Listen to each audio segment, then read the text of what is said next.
Salut à tous, petite vidéo pendant mes vacances. Comme vous le savez, j'aime prendre mes vacances pendant le mois de novembre.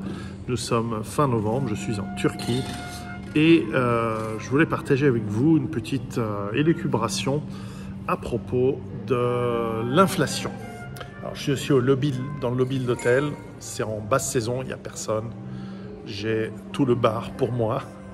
Et le soir, j'aime bien venir ici avec mon ordinateur ou un bouquin, écouter la musique, ça me change de la chambre. Bref, enfin, je suis pas toujours ici. Hein. Je fais beaucoup de sport, je fais du trek, c'est super, je vous en parlerai. Petit topo sur l'inflation. Vous voyez le petit verre là? C'est un petit verre de raki. C'est l'anis local, en arak dans les pays arabes, ouzo en Grèce. Je ne sais pas si c'est exactement la même fabrication que le pastis en France. Bref, sambuca au Portugal, mais c'est peut-être pas la même plante. Peu importe. 150 Turkish lira aujourd'hui. Alors, c'est un petit verre, c'est rien du tout. Pour vous donner une idée, le taxi, je vais prendre un autre exemple. Je suis allé me faire couper la barbe il y a quelques jours, quand je suis arrivé, là, il faut que je me rase, mais c'était 40 Turkish lira il y a un an, c'est 200 Turkish lira aujourd'hui. Le taxi pour aller sur le patelin du coin, pareil, c'était 40 lire et aujourd'hui c'est 100 lire, donc c'est tout près. Il y a une inflation des prix qui est assez impressionnante. Je crois qu'elle a été de plus de 100% ces derniers temps. Alors, qu'est-ce que ça implique pour les gens? Parce que je parle avec la barman, je parle avec les gens que je connais ici. Je viens toujours à peu près dans le même hôtel. Ça fait 9 ans que je viens ici pendant le mois de novembre. Et qu'est-ce qu'on nous dit? Alors là, il est tard ce soir. Je suis un peu crevé. J'ai marché, j'ai fait 20 000 pas aujourd'hui selon l'application. C'était bien. Donc c'est un petit trekking, mais bon, c'était cool. Qu'est-ce que ça veut dire pour les gens? Ça veut dire que toute leur épargne est foutue. C'est-à-dire, soit tu as mis de côté, tu as en banque, je sais pas, 1 million de lire. En 2 ans, ton pouvoir d'achat est divisé par 4 à ce rythme-là.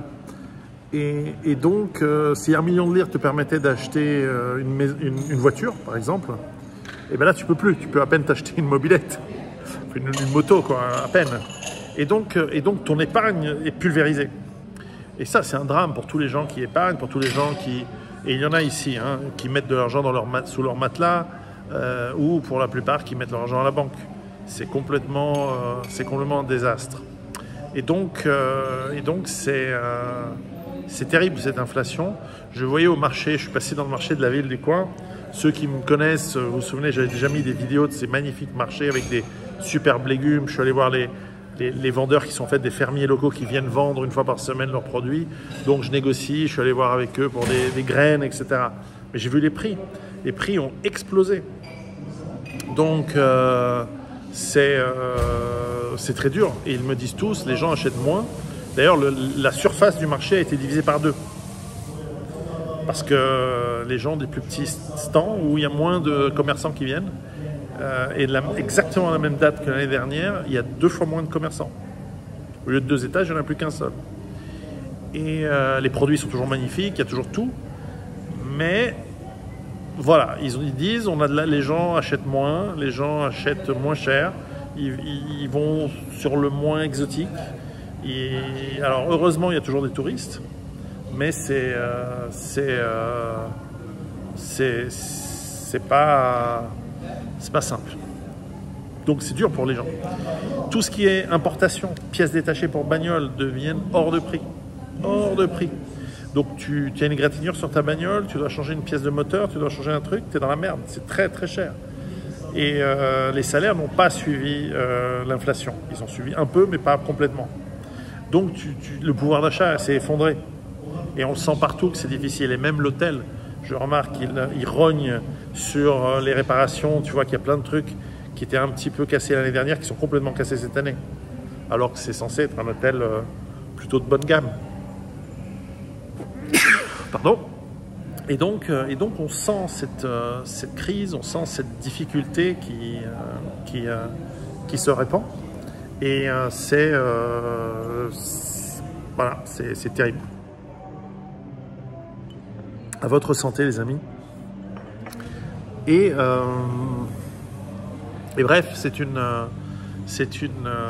situation compliquée, difficile, qui va nous arriver aussi tôt ou tard, hein, parce que l'inflation, elle ne va pas s'arrêter. Ils vont décréter que l'inflation a baissé, comme en Suisse, on décrète qu'il n'y a pas d'inflation, mais en réalité, elle galope. Et donc ça va continuer, et les gens vont se faire avoir. Rappelez-vous, hein, le message que je dis souvent, enfin peut-être que je ne vous l'ai pas encore dit à vous, mais à mes proches, je le dis souvent, et je l'ai écrit dans le livre sur la peur.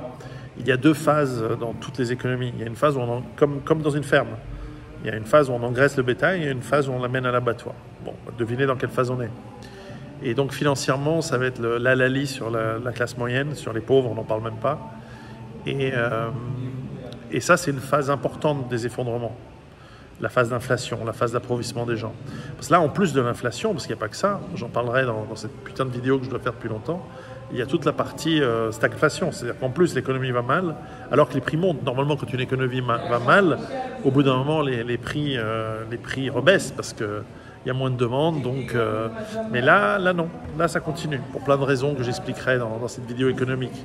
En tout cas, ça se remarque. Et donc, il faut apprendre. Et ce qui est terrible, c'est que tu épargnes parce que on t'a dit que c'est bien d'épargner et tu te fais niquer. Voilà, c'est comme ça.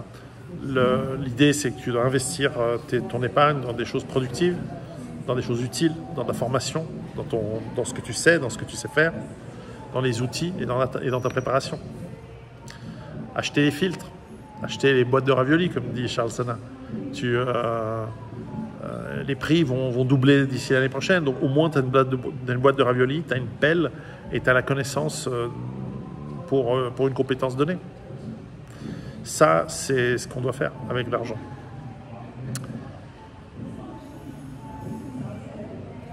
Préparez-vous les amis, à bientôt.